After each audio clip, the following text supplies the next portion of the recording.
Assalamu alaikum. Good morning, good afternoon, and good evening. I hope everybody's doing great. So we're moving on to the third lecture of the crash course. And let me share my screen. Okay. You guys have my screen now, right? Good. So slideshow. Alrighty. Stroke. Very, very commonly tested and one of the most important topics of neurology. And regardless of which exam you're preparing for, you need to have a basic knowledge of the stroke. And today we're going to point out a few things about the cases that might be from the stroke. This is a note. I believe that you guys have access to this one. If you go to your account, check the stroke, you should be able to see it. All right. So now what you should be able to do, six decisions solve almost every MCQ1 stroke clinical vignettes. So recognize, first of all, we have to be able to recognize the stroke versus TIA versus the MEMEX. Is it a real stroke? Or it is a TIA? Or it is something that's mimicking stroke or TIA? So if we know this, we should be good. Now let's say that it is a stroke. Then we need to know the location of the stroke. Is it in the cortex, subcortex, or brainstem? What image should we order? Should we order CT scan, CT angiography, MRI, or venography? Rib perfuse, thrombolysis, and thrombectomy, which is endovascular thrombectomy or EVT.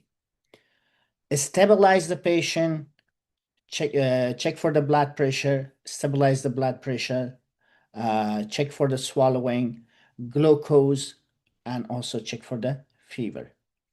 Prevent mechanism specific recurrence plan and how we should prevent another stroke from happening and how we should follow up with the patient. The stroke a case autopilot. So these are the things that has to be done like on autopilot. That has to be on autopilot.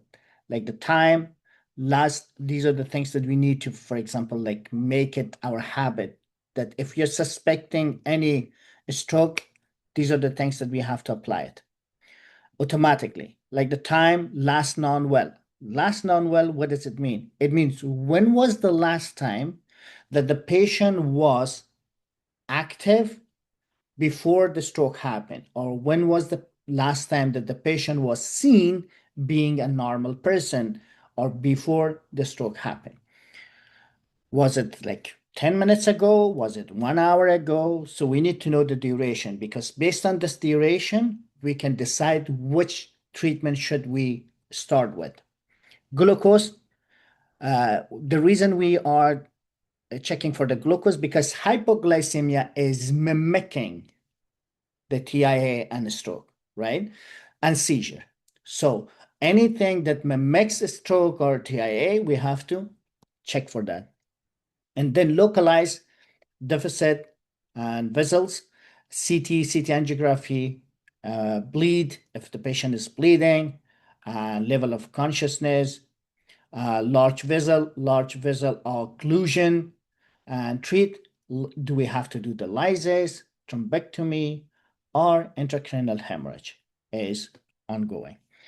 Never give aspirin before hemorrhage is excluded. For any stroke, first we have to rule out hemorrhage. So if you have a stroke, if you're suspecting the patient has a stroke, we don't start the aspirin unless we do the CT without contrast and it rules out the active hemorrhage. Then we can start the aspirin. Exam formula: clue, territory, imaging, reperfusion, prevention. So this is the formula. We have to find the clue. Based on the clue, we know whether it is ischemic or hemorrhagic. Territory, based on the clinical finding, we know which part is affected and how it is affected, and we can at least suspect that this area of the brain is affected, and then we reperfuse based on the time, and then prevention, how we can prevent from getting worse or further or future stroke.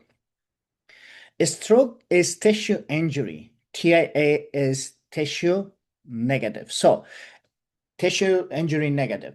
So in the stroke, the tissue is getting affected and injury happens.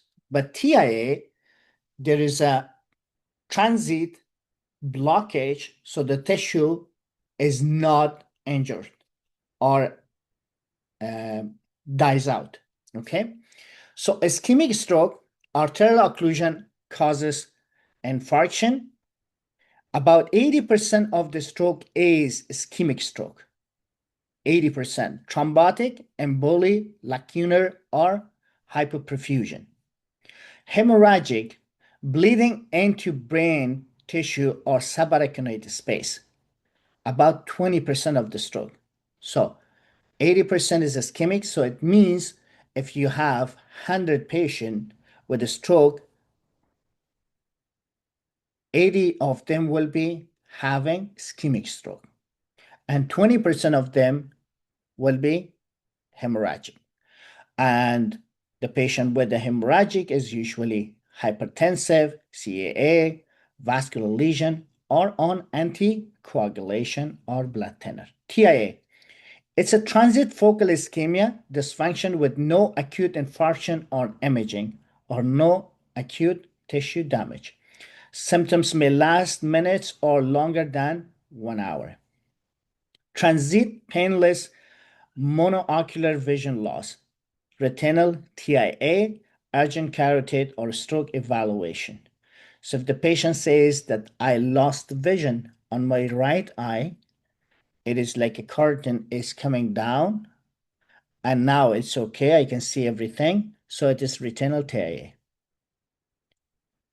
And we have to do urgent carotid and stroke evaluation. Mechanism predict the prevention plan. The same neurological syndrome can arise from different causes. So, large artery, Dave, dissection, atherosclerosis, vasculitis. Think cortical sign or border zone infarction. 2, it could be cardioembolic. For the cardioembolic, rave, recent MI, arterial fibrillation, valvular disease, endocarditis. They may mention it, they may indirectly mention it, that the patient is taking medication for heart disease. For example, aspirin or this or that, or warfarin for this or that. So it somehow gives you an idea that this might be cardioembolic. Think sudden maximal deficit, multiple territories, small vessels, chronic hypertension, diabetes, lipohyalinosis. Think pure motor or pure sensory, no cortical sign. For the small vessels, usually the patient either can with the lacunar stroke, either the patient will have pure sensory loss or sensation is intact, pure motor loss. In some cases, it might be both of them, but mostly it will be pure sensory or pure motor, but it will not have cortical sign. Global hyperperfusion injury watershed zone between major arterial territories. Now, start with the cortex, subcortex, and brainstem side. The cortex, if it is the cortex, the site of the stroke is in cortex, the patient will have aphasia, neglect, visual field cat, gaze deviation. Common will be the MCA, which is the metacerebral artery, ACA anterior, and PCA posterior cerebral artery. A cortical sign exclude pure lacunar. Subcortex, pure motor, pure sensory. So the cortex usually is aphasia, neglecting, visual field cut, gaze deviation. But every single one of them will be different. In MCA, ACA, PCA will be different. We will go deep into every single one of them. But subcortex will be smaller vessels involvement. It will be pure motor, pure sensory, or sensomotor. But remember, it could be both of them, but mostly either it is sensory or motor. Deep perforation, this is important, and usually face, arm, leg together, no aphasia. So for this one, subcortex, usually they may give you a scenario in a patient that who is hypertensive with a chronic hypertension. Subcortex or lacunar stroke, if they want to test you on that, they will definitely have to mention either hypertension or diabetes mellitus. Okay, remember. Brainstem is cross sign. Cross sign, when I say cross sign, is facial body cross. So if the right side is affected, the left side will be affected. So it's going to cross. The face and the body will be different. So right face, left body. Left face, right body. So brainstem is going this way. Cross sign, diplopia, dysphagia, ataxia. Vertebrobasilar, cranial nerve sign plus opposite, the cranial nerve sign plus opposite body, like this. Cerebral sign alone may still be posterior circulation stroke. CT can be normally early. Anterior and posterior stroke peak differently. Anterior and posterior stroke speaks differently. Anterior hemisphere, posterior brainstem, cerebellar, and occipital cortex. So anterior circulation will be aphasia or neglect, face, arm predominant, face, arm predominant weakness, gaze deviation, homonymous field loss, leg predominant ACA pattern. So which one is more predominant here? The leg. Okay, the leg, then face, arm. Key vessels is ICA, MCA, and ACA, posterior circulation. Diplopia. Posterior circulation is more vision, right? The vision side. So diplopia, remember, this arteria and dysphagia. So it starts with D, posterior, 3D. Diplopia, dysarteria, dysphagia. Again, for anterior, remember it starts with A, Anterior circulation aphasia. Anterior aphasia. Posterior 3D. Diplopia, dysarteria, dysphagia. Vertigo, because close to the cerebellum. Vertigo, the focal neurological sign. Ataxia, again, cerebellum. Cross-sensory motor finding, isolated hemianopia, reduced consciousness. Vertebrobasilar, PCA, PICA. Now, ACA or anterior cerebral artery, middle cerebral artery, and posterior cerebral artery, the exam pattern. So now, for the ACA, if they want to test you, they will give you a scenario about someone that whose motor and sensory is predominant in the leg than in the face and arm.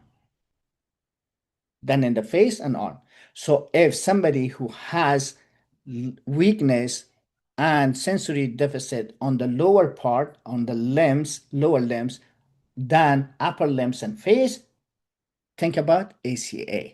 The opposite will be MCA. MCA, the face and arm will be more affected than leg. The PCA usually little weak, they usually have little weakness. For this, think about 3Ds: diplopia, dysarthria, and dysphagia. Diplopia, dysarthria, and dysphagia. 3D. Now, cortical clue. Ebola urinary incontinence. For ACA, the patient will have Ebola and urinary incontinence. Clinical example, contralateral leg weakness plus apathy. Apathy. So contralateral leg weakness, let's say in the left side, and apathy. MCA, face and arm is more affected than leg. The patient has aphasia or neglect gaze preference. Aphasia plus right face arm weakness more than leg. PCA, again, the weakness is less common, contralateral homonymous hemianopia. This is very characteristic. They love to use it. Isolated field cut, occipital infarction. I usually deviated toward a large hemispheric lesion. I deviated to the lesion side, away from the weak side. If weak side is on the left, the lesion is on the right, the eye is going to move to the right side. Dominant MCA talks, non-dominant MCA attends.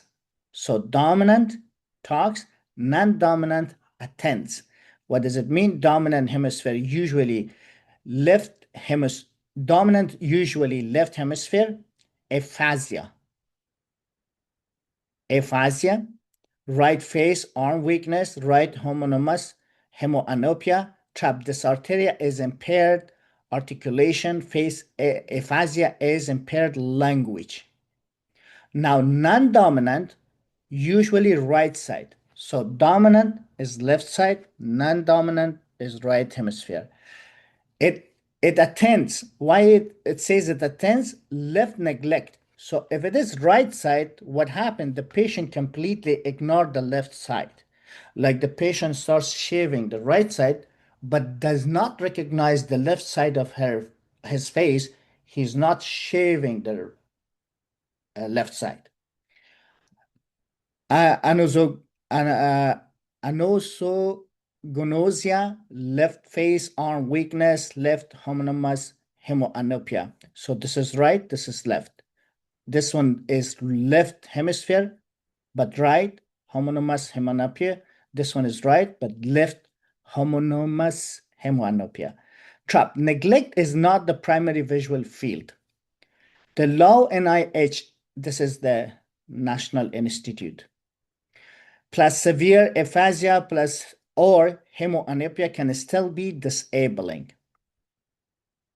Now, be fast.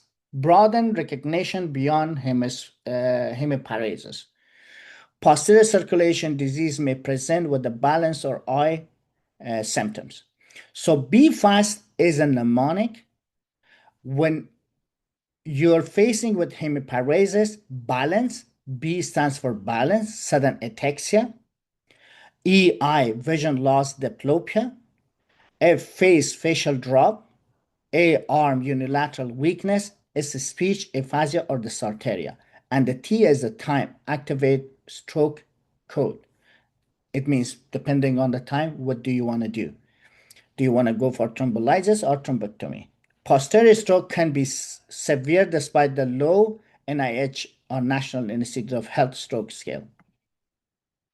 Lacunar stroke has no cortical sign.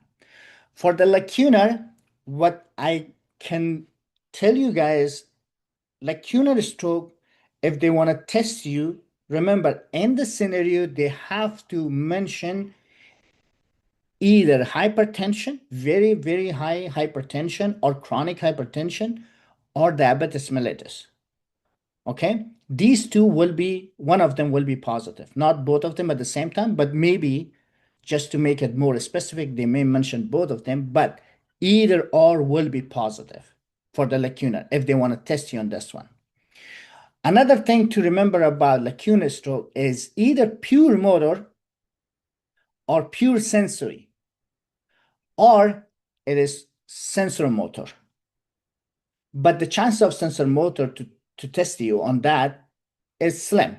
Usually they give you very specific, either loss of sensory or loss of motor. Okay? Pure sensory or pure motor.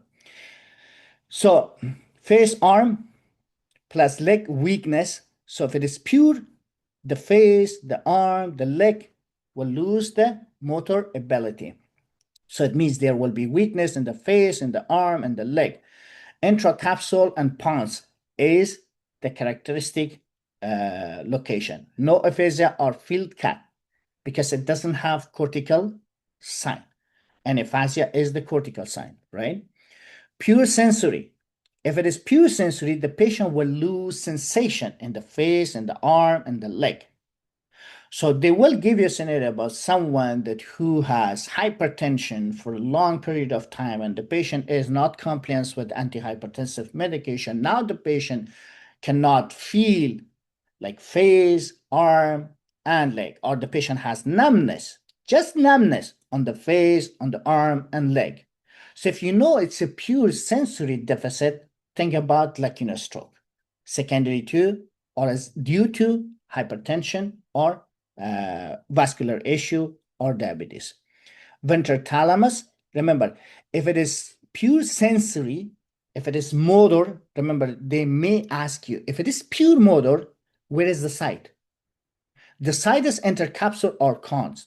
But if it is pure sensory, which is very commonly tested, pure sensory is thalamus. Remember this, okay? Pure sensory. The patient has numbness in the face, in the arm, and the leg. Just sensation. The patient can walk. The motor is there. The power is there. Just numbness. The patient has numbness. So if it is pure sensory, the site is thalamus. If it is pure motor, or for example, face weakness, arm weakness, leg weakness, it will be capsular or intracapsular, intracapsule or pons. No neglect. Again, aphasia and neglect are cortical sign. They're not present in lacunar. Remember here it says no cortical sign. So neglect, aphasia is not there. Ataxic hemiparesis, weakness plus ipsilateral limb ataxia. It could be also a lacunar presentation. Ataxic hemiparesis, weakness plus ipsilateral ataxia. Again, this is also in the intercapsule or pons. Other than poor sensory, all the lacunar site will be in the capsule or pons. Okay, just to make it very simple. For the lacunar, just remember two sites. One, thalamus, which is pure sensory. The rest, whether it is ataxic, mural, whatever it is going to be in the capsule or intercapsule or pons. No language deficit. Face, arm, leg weakness without cortical sign, pure motor lacunar stroke. The patient has weakness in the arm, in the face, and the patient, where is the site? Intercapsule or pons. What is it? Lacunar stroke. If it is sensory, thalamus. Please remember this because I have seen it so many times in subscription. Crossed finding localized to the brainstem. So again, face to body cross is usually coming from the brainstem. Now, lateral medulla, ipsilateral facial pain, temperature loss, facial pain or temperature loss, Horner syndrome, and ataxia. And then the same thing on the lateral side. Contralateral body temperature loss, plus dysphagia, hoarsening, and nystagmosis. Remember, for the lateral medulla of the brainstem, dysphagia is the most characteristic finding.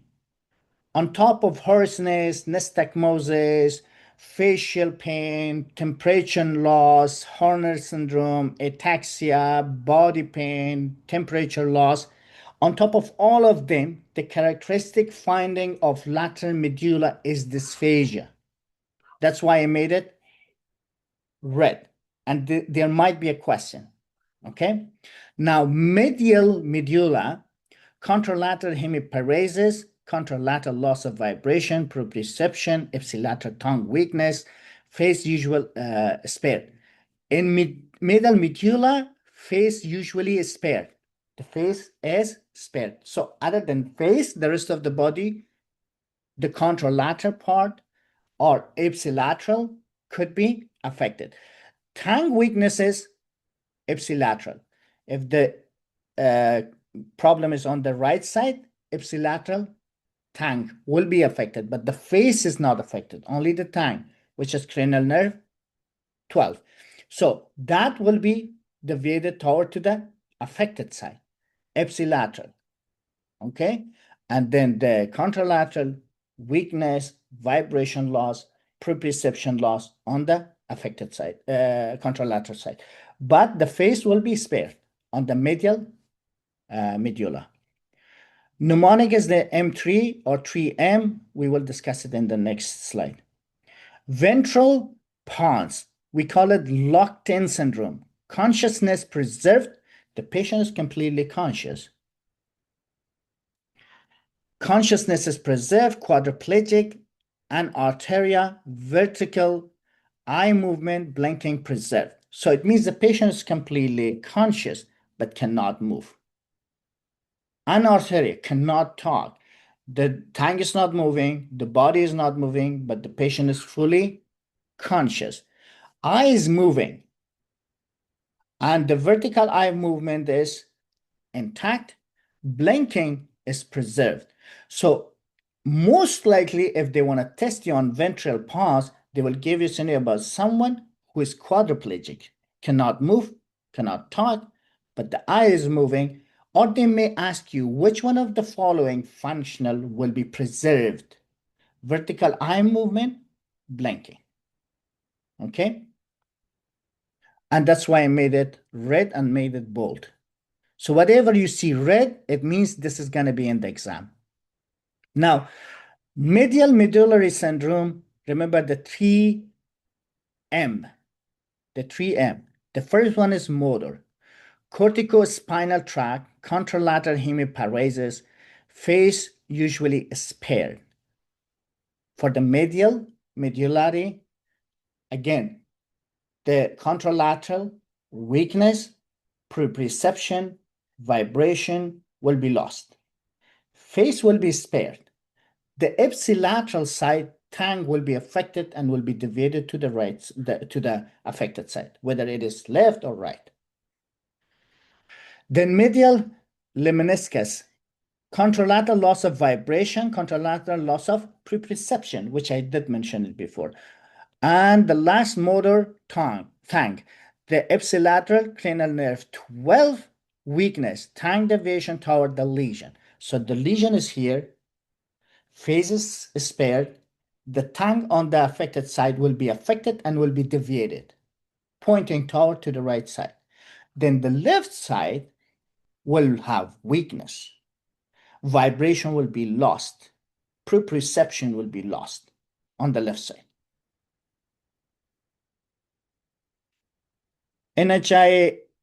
NIHSS measures severity, not eligibility by itself. So what this assess, the National Institute of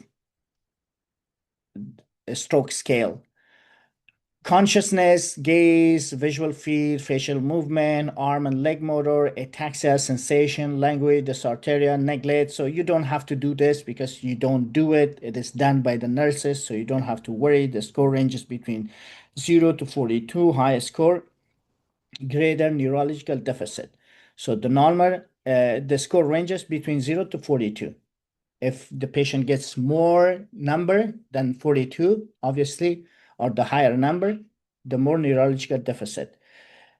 Now, for the traps in the MCCQ1 exam, the traps that they are going to set up for you to fall in those traps, do not use the NIHS alone to exclude thrombolysis. So This is not the only thing to decide whether I should use thrombolysis or not. Posterior stroke may be underscored. Aphasia, hemianopia, or dominant hand weakness may be disabling. Reassess to detect deterioration. Disabling deficit beats the number.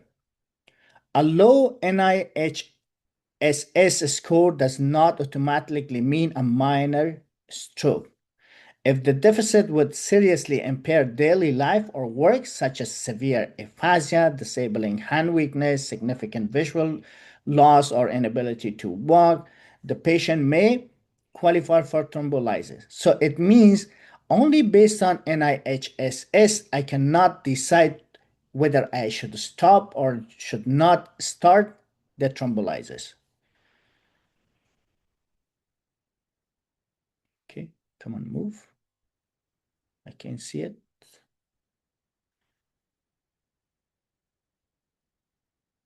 Okay, I can see it. But anyway, National Institute of Health Stroke Scale. Again, those are the things that they are going to check for it. If it is 0, it means no stroke symptom. It is 1 to 4, minor stroke. But again, it doesn't mean it is always the case. 5 to 15, moderate stroke. 16 to 20, moderate to severe. 21 to 42, severe stroke.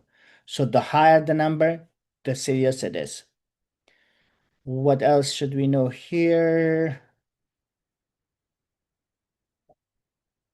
So simple exam. A patient has forced gaze to the left, right facial drop. So I think I did mention that what it is, what does the NIHSS assess? So these are the things that it assessed. Again, I doubt it if they're going to ask you this question because this is not part of your job. It is being done by the nurses. The first 10 minutes, stabilize without delaying the image. So for the first 10 minutes, ABC plus glucose plus last non-well focus neurological examination. So what does it mean that if you have a patient with a stroke, what do you have to do in the first 10 minutes? Stabilize without delaying the image. It means the first thing we need to do is we need to start stabilizing the patient. So they might give you a scenario about someone that who is characteristic picture of a stroke, and then they give you non-contrast CT scan, MRI, CBC, and at the end, option E will be stabilized. So we never go to non-contrast CT scan. It is something that we have to do, but before we do anything, we have to stabilize our patient. If our patient is not stable, we have to stabilize our patient first, then go for the investigation and treatment and so on and so forth. So activate stroke code record. For example, ABC always comes first for the stroke or any other unstable patient, right? Then glucose. And also we have to know last non-well. It means when was the last time the patient was actively normal before the stroke happened? Like, is it 4 minutes, 14 minutes, 4 hours, 10 hours? Because based on the time, you need to know whether you have to start thrombolysis or thrombectomy. And then focus neurological examination, obviously. Activate the stroke code, record the exact last non-well, pre-notify strokes team, ABC and glucose, oxygen only for the hypoxemia, treat hypoglycemia immediately, focus exam, because hypoglycemia is gonna, the patient hypoglycemia is a condition that mimics a stroke, that mimics seizure, that mimics TIA. So if you treat the hypoglycemia, if that is the case, the patient will get better in 1 minute. So you don't have to do anything, right? So oxygen, check for the oxygen. If it is low, then you start the oxygen. Obviously, we have to apply all the ABC, but at the same time, we have to do the capillary glucose check. If it is low, then we start the glucose. Focus exam, we need to do the physical examination, which we are going to have our crash course for physical examination in September 1st up to September 15th. Then we will do it there. for those of you who are preparing for NACOSCI. CT and CT angiography do not wait for the routine lab unless a relevant abnormality is suspected. Now, CT answers bleed, CT angiography answers the vessels. So we have CT scan and then we have CT angiography. CT scan is helping us whether it is bleeding or not. If it is CT angiography, it helps us whether the large vessels are affected or the large vessels are the main reason for the stroke. So non-contrast CT scan is the safest CT scan to rule out hemorrhage. A normal early CT does not exclude ischemic stroke. Always remember this, okay? If you have a normal early CT scan, it doesn't mean the patient does not have ischemic stroke. The patient may have it, but we are not able to see it at early stage. Non-contrast CT scan exclude the hemorrhage, estimate the infarct extent, identify the mass effect. Early ischemic may be saddle or absent. CT angiography of the head plus neck identify the large vessel occlusion. So we do the non-contrast CT scan to rule out hemorrhage. If we know this is ischemic, we do CT angiography to rule out the large vessel occlusion, assess carotid and vertebral fine dissection or vascular lesion needed urgently for the thrombectomy selection, if you want to do the thrombectomy. So advanced imaging, CT perfusion or MRI, wake up, unknown onset stroke, if you don't know the timing, late window selection, a small posterior infarction. Posterior stroke can be CT negative. That's why we say if you don't see anything in the CT scan, it doesn't mean your patient does not have a stroke, because in posterior, usually the CT will be negative. So it doesn't mean that it is not a stroke. So what do I do if the patient has stroke, usually posterior stroke, and the patient is, I don't see anything in CT scan, or the CT scan result is inconclusive? So diffusion MRI is more sensitive for a small acute infarction. If there is a diffuse infarction, I need to do the MRI. So it means that it is not something that you need to memorize. It is something that you need to decide based on the condition, based on the clinical vignettes that you get. Okay? Stroke, the patient is getting worse and worse. I'm thinking about hemorrhage, I do non-contrast. If the patient has a stroke, but the non-contrast doesn't show anything, and I suspect ischemic stroke, then I will do the CT angiography.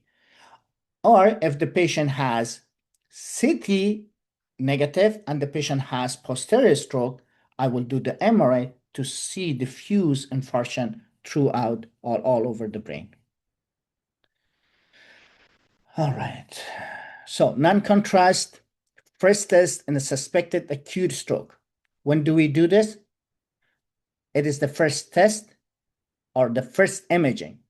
Let's not put it test. The first imaging and suspected acute stroke, or to exclude hemorrhage, show mass effect and early ischemic changes. Example, sudden aphasia plus right weakness, CT scan first. You have a patient that has aphasia and the patient has right weakness. What do I do? Non-CT scan, non-contrast CT scan. CT angiography. When do we have to do? Immediately with the non-contrast CT scan, immediately with that, or when acute stroke or large vessels occlusion is suspected.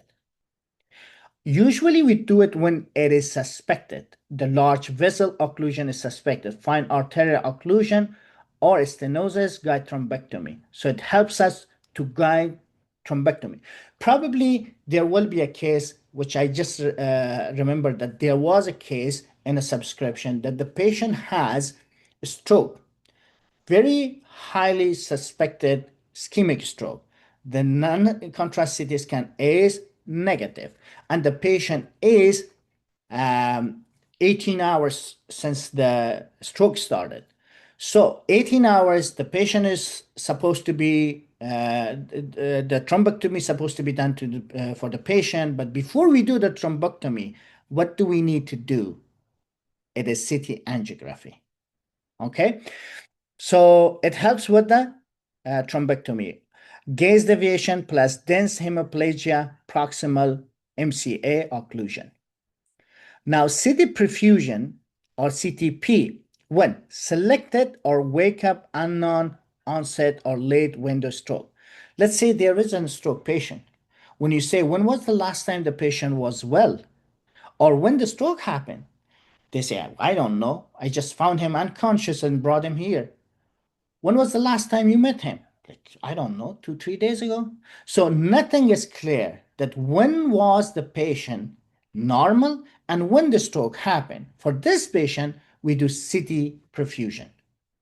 Last known, well, 10 hours ago, plus large vessel occlusion, assist tissue mismatch. Now, MRI brain, when CT is non-diagnostic, I do the CT scan, but the result is inconclusive. It doesn't give me anything, no abnormality, but the patient has all the characteristic of or all the clues that I can find in a stroke patient. I can see it, the patient has a stroke, but CT doesn't show me anything. So what should I do? Do an MRI. Acute vertigo plus ataxia, normal CT scan, do MRI or diffuse MRI. CT MRI venography, suspect cerebral venous thrombosis. Show dural sinus or cortical vein thrombosis. Postpartum, you have a patient who's postpartum, let's say 10 days after delivery, the patient develops headache. And maybe here, postpartum headache, seizure plus focal deficit. So the patient has, for the cerebral venous thrombosis, remember the patient may have headache, but with that, the patient will have seizure and focal neurological deficit. And usually it happens in postpartum, it happens in overweight, it happens after trauma, it happens after surgery, major surgery like C-section and stuff like that. So for that, what do we do? CTA or MRA?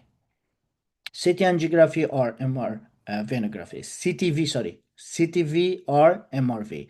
CT venography or MR venography?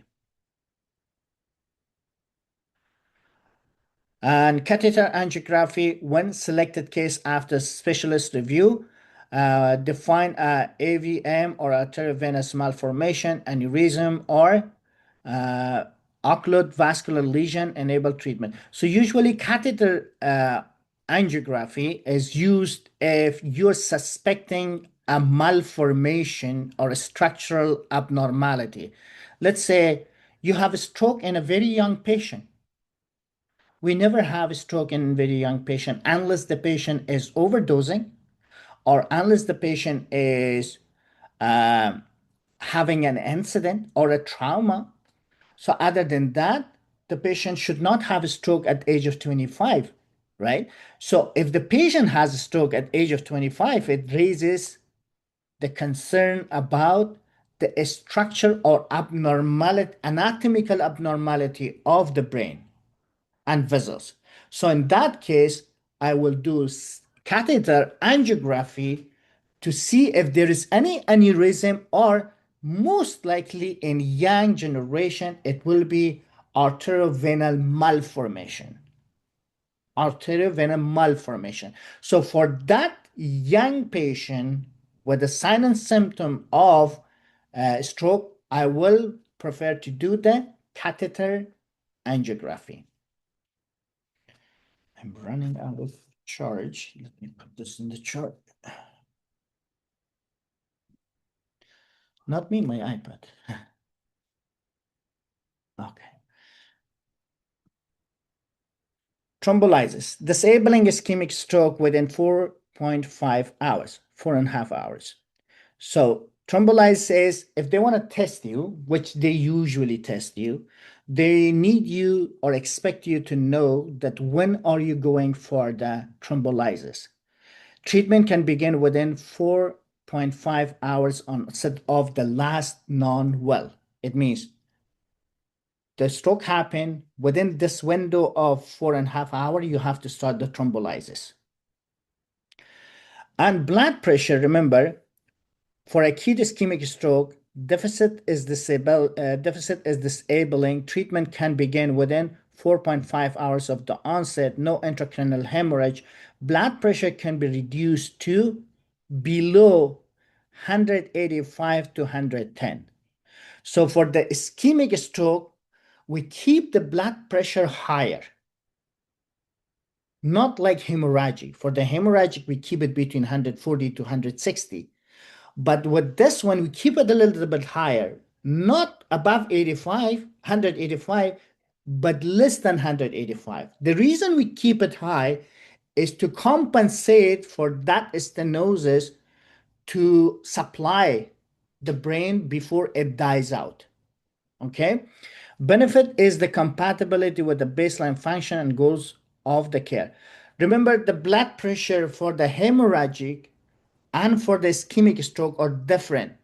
The target for keeping the blood pressure are different, and they expect you to know that, and they will test you on that. Okay, for hemorrhagic, keep the blood pressure between 140 to 160 maximum, and for the ischemic stroke, keep it less than 185 but not above 185. Okay, less than 185. Major exclusion, expert review, active significant bleeding, uncontrolled blood pressure, clinically active anticoagulation effects, serious recent intracranial surgery, trauma, major coagulopathy or severe thrombocytopenia, extensive established infarction, suspect aortic dissection. Use the complete institutional checklist. Seizure at onset is not an automatic exclusion if a persistent deficit is due to stroke rather than thought paralysis.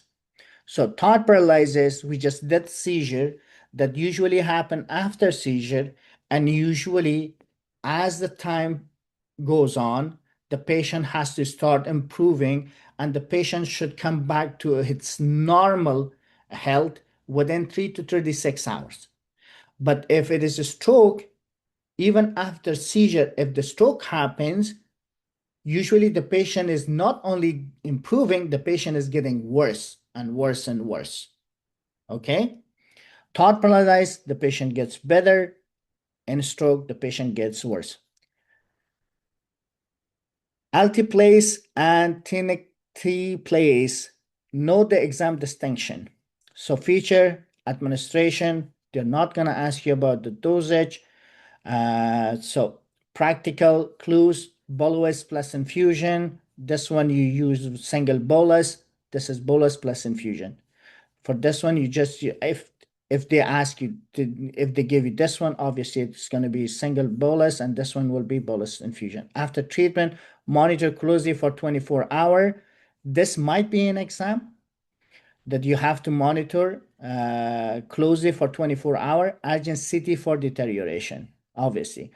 The same post thrombolysis monitoring. So same thing. If you're using whether this one or this one, it doesn't matter. You have to do a close monitoring for 24 hours. And if the patient starts to deteriorate, it means the patient starts bleeding, then you have to do the CT to rule out hemorrhage.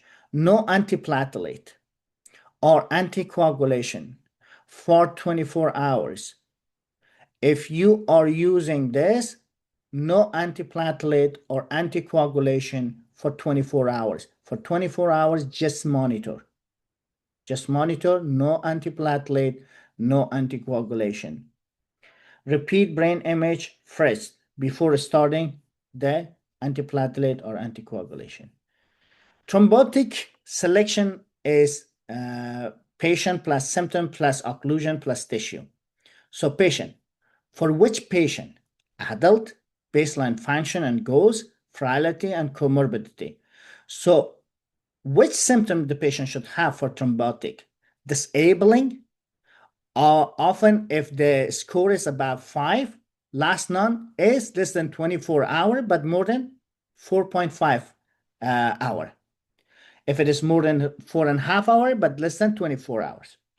Occlusion, accessible ICA, MI, M1, basilar artery, selected other occlusion. Tissue, imaging estimated score, collateral mismatch, collateral or mismatch, selected larger core may benefit. But the most important thing that you need to know out of all of them is these two parts. The patient, usually adult, and if the stroke happens and the score is more than 5, and the timing is more than 4.5 hours or less than 24 hours. If eligible for both, start IV thrombolysis while preparing for the EVT. Do not wait to see whether the lysis works. So we don't wait. We start the thrombolysis and prepare the patient for the thrombectomy, sorry. 3 blood pressure number organize the acute case. So, scenario, thrombolysis, the target is to keep the blood pressure less than 185. But after you start the thrombolysis, you should keep it less than 180. So, before thrombolysis, it is 185 over 110. Once you start the thrombolysis, it should be less than 180. Again, control IV lower before the treatment, avoid antithrombotic, monitor. No reperfusion planned, usually tolerated up to 120. No reperfusion is planned. It will be okay until 220. If higher, reduce cautiously, avoid normalization. Okay, if no perfusion is planned. If it is planned, keep it less than 185. Once you start the thrombolysis, then drop it a little bit lower. Keep it less than 180 and less than diastolic, less than 105. But if it is not planned, you can go up to 220. And the reason we keep it that high, because, there's ischemia. And this pressure, high pressure, will help to supply blood as much as possible. Intracerebral hemorrhage, individualize is, if it is intracerebral hemorrhage, individualize, the systolic supposed to be less than 140 to 160. Again, keep these two numbers in mind, that in ischemic stroke, we tend to keep the blood pressure a little bit higher. But in hemorrhagic, we keep it a little bit lower. But still, it's higher than normal, but lower than ischemic. For the ischemic, for obvious reason, because there is ischemia, we keep it higher if you have the pressure to supply a little bit, as much as possible, to the area before it dies. But for the hemorrhage, if we increase it or let it go higher, then the bleeding will increase, right? For obvious reason. Reasonable for the first 24 to 48 hours. Avoid hypotension. Treat earlier for another hypertensive emergency, aortic dissection, ACA, pulmonary edema, eclampsia, hypertensive encephalopathy. Why permissive hypertension may protect the penumbra. Acute ischemia stroke, why permissive hypertension? No reperfusion therapy, protect the ischemia. Okay, so block cerebral artery, right? Reduce cerebral blood flow. Ischemic penumbra, however you pronounce it. Temporarily elevated systemic blood pressure. So if it is increasing, support collateral perfusion. May preserve threatened brain tissue. Rapid or excessive blood pressure reduction, which we don't have to do that. If we do this, that's why it's red, so don't do it. Rapid or excessive blood pressure reduction, reduce the cerebral perfusion, possible neurological worsening. So no perfusion plus blood pressure less than 220 over 120 plus no hypertensive emergency, observe closely. For this, we just observe. If it goes beyond 220, then we have to decide, we have to start treatment. If blood pressure exceeds beyond 220, less over 120, lower cautiously, do not normalize it rapidly. Do not do that. Antithrombotic choice depends on the lysis and mechanism. No thrombolysis after hemorrhagic is excluded. Start antiplatelet. We don't start antiplatelet or aspirin unless we exclude hemorrhage. Once we exclude the hemorrhage, then we can start it. And remember, once you start the thrombolysis, for 24 hours, you do not start any anticoagulant antiplatelet medication. After 24 hours, you do a CT scan. Then, if you want to, or if the patient is a candidate, you can start it. So, aspirin, do not start it unless the hemorrhage is excluded. After hemorrhage is excluded, start antiplatelet promptly, 160 milligram load, 81 milligram per day. So, or clopidogrel alternative. Do not give routine acute heparin or for ischemic stroke. Minor stroke or TIA. High risk TIA or non-cardio embolic stroke with a score 0 to 3 and acceptable bleeding risk. ASA and clopidogrel for 21 days. Then single antiplatelet indefinitely. Larger depth increase bleeding unless a specific indication exists. After related stroke, anticoagulation prevent recurrence better than antiplatelets. So, arterial fibrillation related stroke. If we have a stroke secondary to arterial fibrillation, there might be a case that is the anticoagulation a best choice or antiplatelet is a good choice. So for arterial fibrillation causing a stroke or cardioemboli, always go with anticoagulation, the best choice to prevent it. Okay? For arterial fibrillation, anticoagulation is the best choice. Timing depends on the infarct size and hemorrhagic transformation. Direct oral anticoagulation usually preferred for eligible non-valvular arterial fibrillation. Do not routinely combine with the antiplatelet. Supportive care prevents avoidable disability. NPO. So the boring orders are frequently tested because they change outcome. So supportive care prevents avoidable disability. What is supportive care? So if you have somebody who is suspected to have stroke, NPO, until validated swelling screening. So you NPO until you know the patient is not a stroke or the patient can swallow. Oxygen only for hypoxemia. Glucose, treat hypoglycemia, avoid marked hyperglycemia. Temperature, treat fever, search for infection. Fluids, maintain euvolemia, avoid hypotension. Mobility, DVT prevention plus early rehabilitation and mobilization. Never give oral medication, food, or drink before swallow safety is established. For somebody that who is probably have a stroke and cannot swallow, you're asking the patient to have the spell. And that's the main reason that we try to do everything through IV while the patient is in the hospital. And this is one of those reasons that even if you guys remember when we were doing the diabetes mellitus, so as soon as the patient comes to the hospital, we ask the patient to stop the metformin.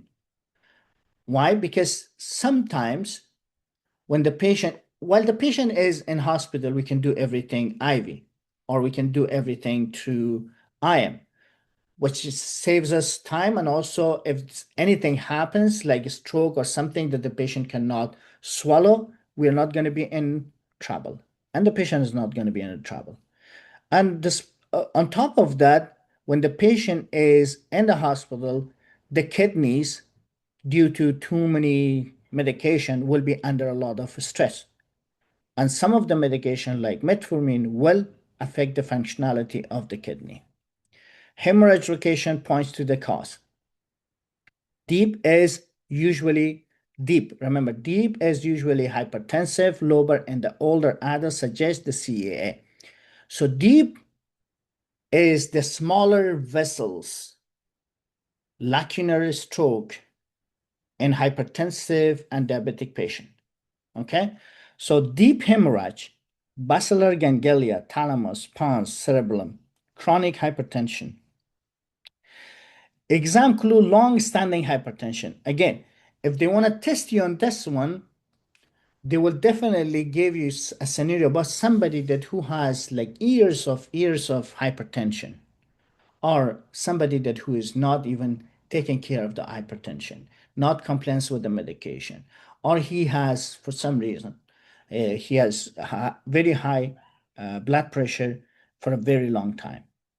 Lobar hemorrhage, cortical and subcortical, CA, tumor, vascular lesion, CA, cerebral amyloid angiopathy. Usually for the CAA or cerebral amyloid angiopathy, older adults, recurrent lobar bleed. Remember the amyloid mnemonic. There is a mnemonic for the cerebral amyloid angiopathy, which we call it amyloid.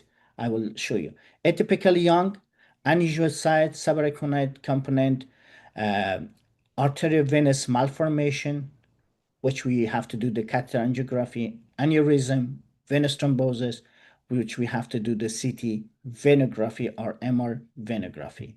CT angiography, venography may be needed. Hypertensive encephalopathy causes diffuse brain dysfunction, not single fixed arterial syndrome. Okay, so this is cerebral amyloid angiopathy.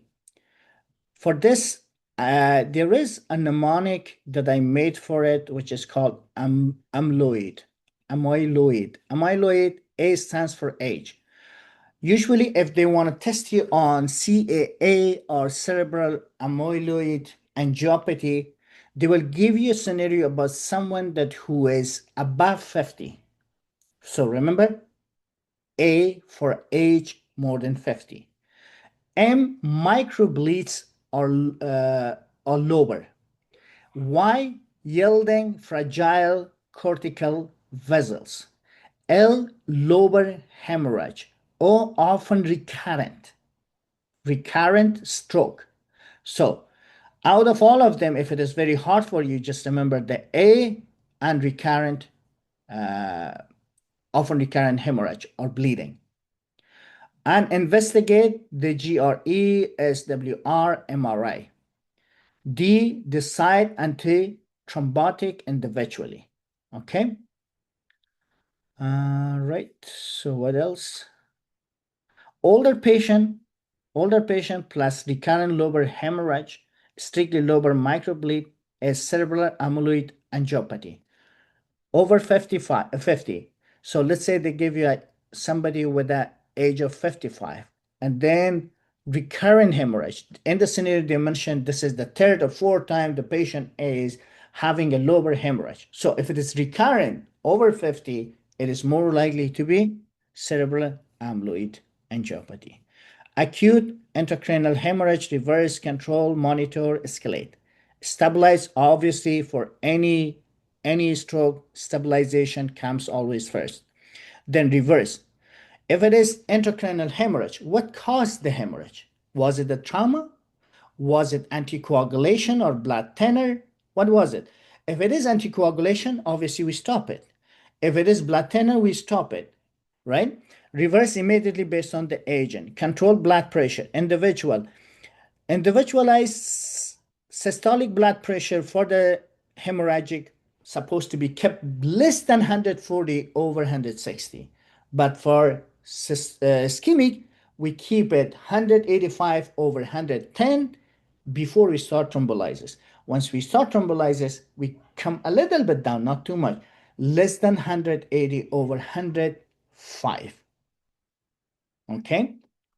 But if the patient or thrombolysis not planned, then we can allow it up to 220 over 110. If it goes beyond that, then we start to drop it very slowly, not rapidly. Escalate neurosurgery for the hydrocephalus, mass effect, cerebral bleed, deterioration. Treat clinical seizure, routine prophylactic, anti-seizure medication is okay. Treat clinical seizure, routine prophylactic anti-seizure medication is not automatically indicated. Warfarin associated intracranial hemorrhage, PCC plus IV vitamin K. So if, let's say you have a patient for any reason, let's say the patient has arterial fibrillation or the patient has any sort of condition that he is taking warfarin for it. So now the patient has intracranial hemorrhage. So what is the cause for intracranial hemorrhage? Warfarin. What do you do? Stop warfarin. Right? So stop warfarin and all antithrombotic, stabilize urgent CT angiography, send CBC, INR, PTT, creatinine, type, and screen. Give 4-factor of the PCC per local protocol plus vitamin K 10 milligram. The PCC works immediately. This is the difference between the PCC and vitamin K.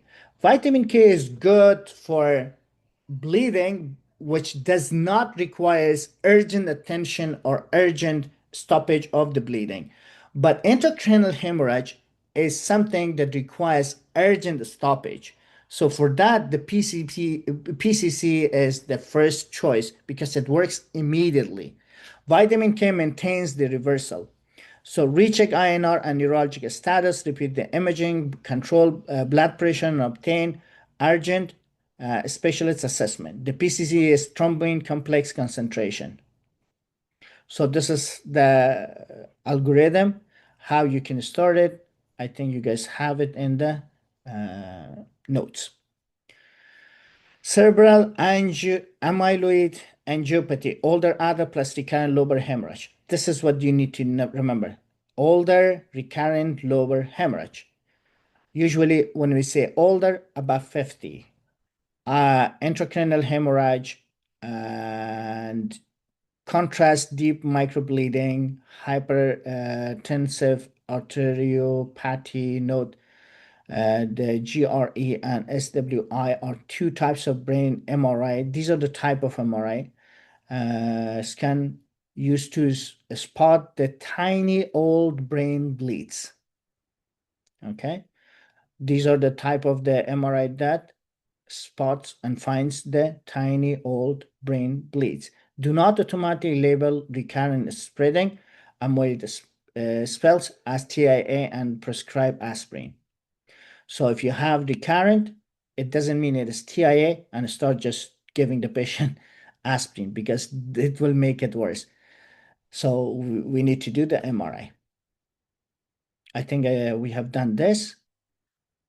Now, 3 special presentation change the imaging. Subarachnoid, which is thunderclap. Subarachnoid hemorrhage, thunderclap, headache reaches maximal intensity immediately. Urgent non-contrast CT scan. If suspicious, persist after negative CT scan, continue specialist diagnostic pathway, secure aneurysm urgently. Nimodipine reduced the poor outcome from the delayed cerebral ischemia. Okay, remember this one. It was a question in one of the subscription. Nimodipine reduced poor outcome from the delayed cerebral ischemia. Which one of the following medication would reduce the poor outcome from the delayed cerebral ischemia? It will be nimodipine. CVT postpartum or cerebral venous thrombosis. Headache, which I think we did discuss it in seizure, right? So usually the patient will have headache plus seizure, focal neurological deficit, uh, and usually the patient will be postpartum. So risk postpartum state, estrogen exposure, thrombophilia, cancer, infection, and major surgery. CT venography or MR venography. If you remember this, you should be good because usually this is what they want you to remember. Postpartum, estrogen exposure, thrombophilia, cancer, infection, and also major surgery. What do you do for that? CT venography, MR venography. And also for this, remember that the headache is severe, the patient will have seizure and focal neurodeficit disorder. Malignant MCA edema, large MCA infarction or medial cerebral artery infarction, falling consciousness plus edema, midline shift. If there is a midline shift surgery, okay, the midline is supposed to be in its place. If there is a shift, if it is not shift, they gave you a scenario where the midline is shift, then do the surgery. Let's say this is the brain, this is the midline. So if there is a bleeding here, there's a bleeding here, it doesn't matter. If it is, it does matter, but it's not to the point to do the surgery. What I'm trying to say that if there is the brain and now the bleeding here pushes the line to the other side, if there is shift in the midline, it is an indication for intracranial surgery.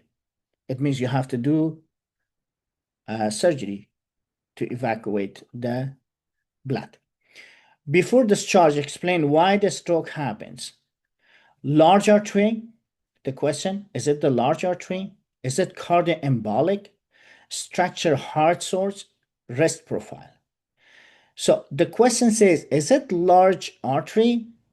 So how should I go about it? If I think if that's my question, I need an answer, CT angiography, MR angiography, carotid ultrasound when appropriate.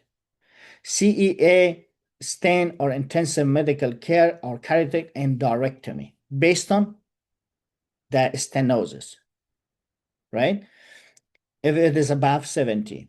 Cardioembolic, EEG, telemetry, prolonged rhythmic monitoring, anticoagulation for arterial fibrillation. If it is arterial fibrillation, obviously I have to do that. Structural heart sources, echocardiography. Is it valve, thrombo, shunt, endocarditis? I will plan accordingly. Risk profile, blood pressure, lipid, hemoglobin, smoking, medication. So I have to review all that. And based on that, I have to decide if lipid is high, statin, blood pressure is high, antidepressant. Diabetes uncontrolled, I have to control that. Lifestyle, treatment. Cryptogenic stroke often needs prolonged rhythmic monitoring. One normal ECG does not exclude proximal atrial fibrillation. Match prevention to the mechanism. Non-cardioembolic, single antiplatelet after any short DAPT course. Arterial fibrillation, oral anticoagulation, always the best choice comparing to antiplatelet. Symptomatic carotid stenosis, antiplatelet while waiting plan. If carotid endarterectomy for subtle above 70, let's say 70 to 99%, and select patient, it could be 50 to 69. But usually, if the stenosis is 70 to 90%, then I have to do the endarterectomy. Refer urgently, ideally treat within 14 days. Within the 14 days of, refer urgently, ideally treat within the 14 days of the stroke or whatever happened. Superior ICH or CAA, intracranial hemorrhage or cerebral amyloid angiopathy. Avoid unnecessary antithrombotic. Strict blood pressure control, special risk assessment, recurrent bleeding, and cognition. Long-term after ICH, target blood pressure less than 130 over 80. when tolerated. So 3 scenarios, maybe 4. One scenario, you have a patient with a stroke, and it's ischemic stroke, and the patient has not started the thrombolysis. So to keep the blood pressure, the target is to keep it less than 185 over 110. When you start thrombolysis, keep it less than 180 over 105. Now, permissive hypertensive, for that, you need, if the patient is not thrombolysis planned, or the patient is not planned for the perfusion, for that patient, you can allow the blood pressure to be between 220 over 110. But if it's above that, then you try to bring it down, but slowly, to make sure that the brain herniation doesn't happen. Very slowly, not more than 20. And now for the hemorrhage. For the hemorrhage, we do keep the blood pressure less than 140, the systolic. Actually, it is individualized based on patient to patient, but generally less than 140 over 160. But if it is long-term intracranial hemorrhage, for that we bring it a little bit down to less than 130 over 80. Okay? 3 cases. Say the answer before the option. Case 1, localized. A 72-year-old has sudden aphasia and right face arm weakness greater than leg. Localized, dominant left MCA because the face and arm is more than leg, right? Next stroke code, glucose CT, CTA, assess thrombolysis and thrombectomy.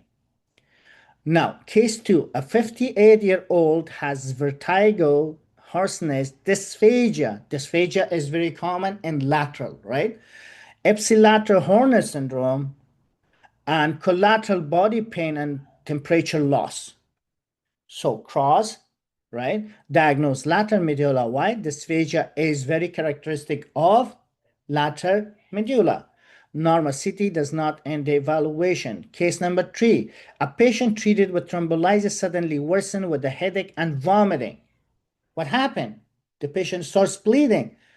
Our action is stop infusion of ongoing urgent non-contrast CT scan. So whatever you're doing or treating, anticoagulation, stop it, because the patient switched from ischemic to hemorrhagic, because you were treating it with anticoagulation, with thrombolysis, and the patient is switched from the ischemia to hemorrhagic. Manage possible symptomatic intracranial hemorrhage. Do not give antithrombotic.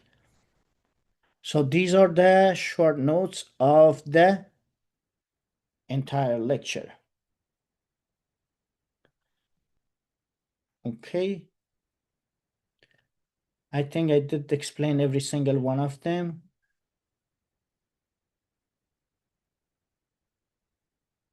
Okay. Immediate action, capillary glucose, last night. We did discuss all of them, right? Okay. If hemorrhage, no. Ischemic, yes. Disabling effect, yes. Reperfusion. So based on the time, is it less than 4.5? Yes. Thrombolysis. Keep the blood pressure less than 185. Start the thrombolysis, decrease it less than 180 to 105. Where is it? Yeah. Thrombectomy, ASAP, selected patient up to 24 hours. Okay, so no, not eligible. Antithrombotic plus prevention. Start antiplatelet after hemorrhage to exclude selected minor stroke. Short course, if no perfusion, usually tolerate up to 120, over 120. Stroke unit care plus follow-up. Swallow, we have to check if the patient is able to swallow. I think we did explain all this.